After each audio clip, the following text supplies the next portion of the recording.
Good morning students, कैसे हो बेटा आप सभी। उम्मीद है कि आप सभी ठीक है और सकुशल हैं और दिया गया कार्य समयानुसार कर रहे हैं।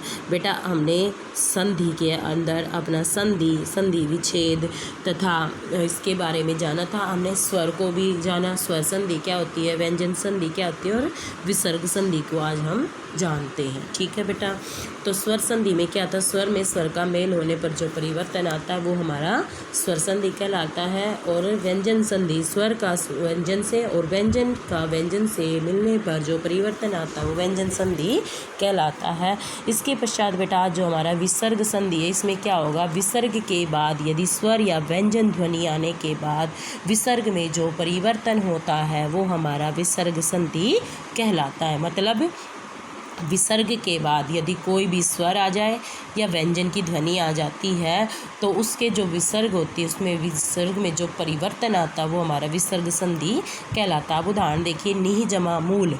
निहि जमा मूल में देखेंगे विसर्ग से पहले बाद में क्या आया, हमारा व्यंजन में व्यंजन आया ना म, तो इसमें हमारा जो ये विसर्ग है र में बदल गई, यानी कि निर्मूल हो गई। अब विसर्ग का इसमें कुछ नियम बताए हैं, हम उनको देखते हैं। ठीक है, तो विसर्ग का श, स और स में किस प्रकार से परिवर्तन होता है। यदि विसर्ग के तुरंत बाद हमारा च या छ आ जाता है तो विसर्ग हमारी श में बदलेगी। ठीक है, अगर विसर्ग के तुरंत बाद हमारा ट या ठ आ जाता है तो हमारी जो विसर्ग है वो श में बदलेगी।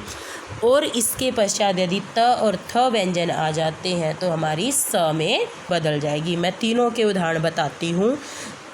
निहि जमा चल में देखेंगे विसर्ग के तुरंत बाद हमारा च व्यंजन आया हुआ है तो इसलिए हमारी जो विसर्ग है वो श में बदलेगी, यानी कि आधे श में बदलेगी। ठीक है, यदि मनह जमा ताप, यदि विसर्ग के तुरंत बाद त या थ आते हैं तो हमारी जो विसर्ग हैं वो हमारी स में बदलेंगे, यानी कि स पेरे वाले स, आधे स में। ठीक है, यदि हमारी विसर्ग के पश्चात ट या ठ आते हैं, यानी कि धनु जमा टंकार, यहाँ पर विसर्ग के तुरंत बाद ट आ गया है तो ये हमारा षटकोण वाला श जिसे हम बोलते हैं उसमें बदल जाती है। ठीक है बेटे, आया समझ में। यदि उसके विसर्ग के तुरंत बाद आते हैं तो ये इनमें बदलते हैं। च छ आ जाते हैं तो श में बदलते हैं, ट और ठ आ जाते हैं तो श में बदलते हैं, त और थ आ जाते हैं तो स में बदलते हैं। ठीक है बेटा, अब विसर्ग में कोई परिवर्तन कब नहीं होता है वो देखेंगे। यदि विसर्ग के पहले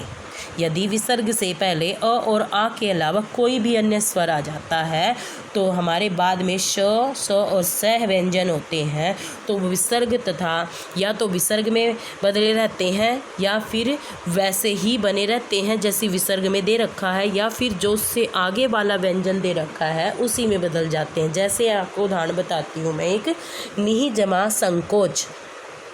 निहि जमा संकोच में देखेंगे बेटा विसर्ग के तुरंत बाद, विसर्ग से तुरंत पहले ही हमारे क्या आया हुआ है, ई आई हुई है ना, आ तो नहीं आया ना, ई आई है, यानी कि न के ऊपर ई आई हुई है और उसके तुरंत बाद श आया हुआ है ना।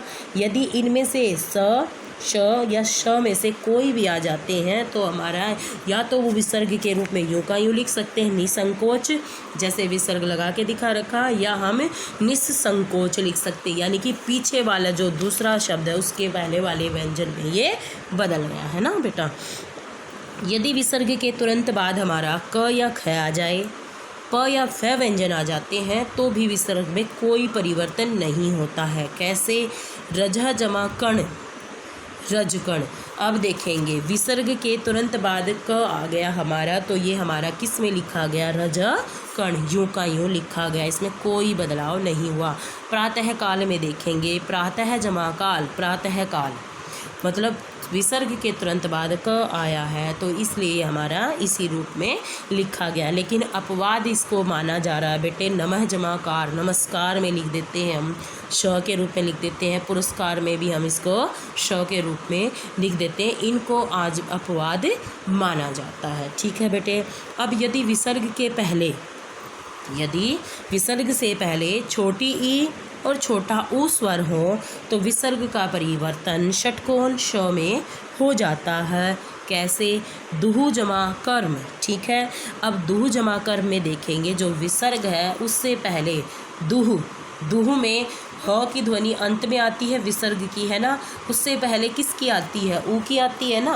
तो इससे विसर्ग से पहले यदि कोई भी हमारी स्वर की मात्रा ई या ऊ हो, ठीक है, और उसके बाद विसर्ग हमारी किस में बदल जाती है? श में बदल, यानी षटकोण वाले श में। दुहु जमा कर्म बन गया हमारा दुष्कर्म, ठीक है बेटे।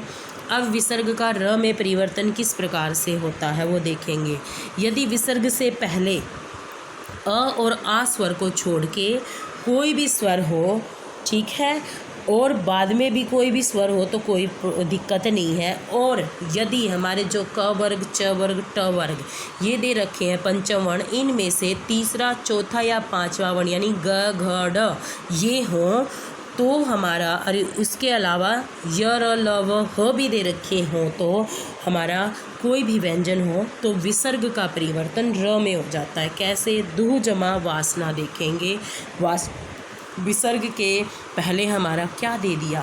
ऊ दे दिया ना, है ना बेटे, क्योंकि अ आ तो दिया नहीं, ऊ दे दिया है।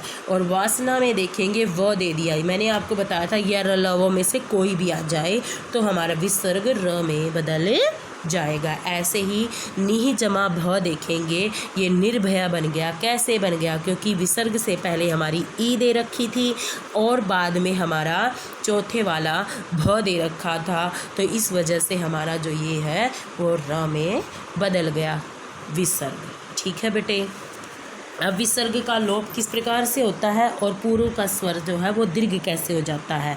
अब विसर्ग से पहले यदि अ और आ स्वर के छोड़ के, ठीक है, ऊपर वाले में भी यही नियम था और इसमें भी यही है, अ और आ स्वर के अलावा अगर कोई भी स्वर हो, ठीक है, और बाद में अगर र आ जाए तो हमारा व्यंजन आ रहा हो र, तो वो विसर्ग का लोप हो जाता है। कैसे? जैसे नीह जमा रस, यहाँ पर नी में विसर्ग से पहले ई आई हुई है ना, और प्लस में रस में र आ गया है, तो इसका मतलब हमारा जो विसर्ग है उसका लोप हो जाएगा। ऐसे ही एक और उदाहरण देखेंगे। नीह जमा रोग में देखेंगे। नीह जमा रोग में है बेटा हमारा विसर्ग में ध्यान देंगे, विसर्ग से पहले हमारी ई आई हुई है और हमारा प्लस में रोग में र आया हुआ है, तो विसर्ग का लोप हो गया और जो हमारी छोटी ई यानी कि जो हमारी ह्रस्व स्वर था वो हमारे दीर्घ में बदल गया, यानी कि ये बड़ी में बदल गया, निरोग हो गया, ठीक है बेटे। इसके पश्चात हमारी अ के स्थान पर ओ में किस प्रकार बदलाव आता है। यदि विसर्ग से पहले, ठीक है, अ स्वर हो और बाद में अ स्वर आया हो या वर्ग का तीसरा, चौथा या पांचवा व्यंजन यानी कि क, ग, घ, घ, ड, ठीक है, ज, झ, झ, इनमें से कोई भी आए हुए हों तो वो हमारे, और य, र, ल, व भी आया हो तो जो व्यंजन होता है वो हमारे अह का परिवर्तन ओ में हो जाता है, ठीक है, कोई भी होता है। जैसे मन जमा बल, मनोबल। अब देखो विसर्ग से पहले हमारा क्या आया हुआ है? न आया हुआ है ना, और अंत में क्या आया हुआ है? ब आया हुआ है। अब न के देखेंगे, विसर्ग से पहले न जो आया है, न क्या है? पूर्ण है ना, उसके पीछे क्या जुड़ा हुआ है? अ जुड़ा हुआ है, यानी कि यदि विसर्ग से पहले अ की ध्वनि आ रही हो, ठीक है, अ, और अंत में हमारा चौथा, तीसरा या पांचवा वर्ण हो या फिर य, र, ल, व में से कोई भी आया हुआ हो तो वो हमारी विसर्ग ओ में बदल जाएगी। कैसे? मनः जमा बल में देखेंगे, ये मनोबल बन गया क्योंकि विसर्ग से पहले अ था, न में अ जुड़ा है ना, और अंत में हमारा ब आया यानी कि तीसरे वर्ग का हमारा व्यंजन आया हुआ था, तो ये हमारी ओ में बदल गई, ठीक है बेटा। अब इसी प्रकार से देखेंगे तपह जमा बल। तपह जमाबल में देखेंगे प के साथ अ की ध्वनि आ रही है क्योंकि विसर्ग से पहले आ रही है ये, और प्लस में हमारा ब दे दिया है यानी कि तीसरे वर्ग का व्यंजन दे दिया है, तो ये हमारा तपोबल बन गया है, ठीक है बेटे। आया समझ में? तो इस प्रकार से आज आप सभी को व्यंजन संधि को बहुत अच्छी प्रकार से समझना है और इसको करके और इसके नियमों को बार बार जितनी बार हो सके दोहरा कर देखने हैं। एक जैसे नियम हैं, बस थोड़ा सा ध्यान देना है इसमें कि इसके बाद यदि र आता है तो उसमें छोटे का बड़े में परिवर्तन हो जाता है, ठीक है। अगर अ की ध्वनि विसर्ग से पहले आ रही है और तीसरे चौथे पाँचवें वर्ण में से कोई भी व्यंजन अगर बाद में आया हो तो ओ में बदल जाता है। तो इन नियमों को हमें ध्यान में रखना है और अपना कार्य बहुत अच्छी तरह से याद कर लेना है। बेटा मैंने आपको सारा कार्य अच्छे से दिया है और समझाया, तो आपको आपका फ़र्ज़ बनता है कि आपको उसके अच्छे से करें। ठीक है बेटे, धन्यवाद।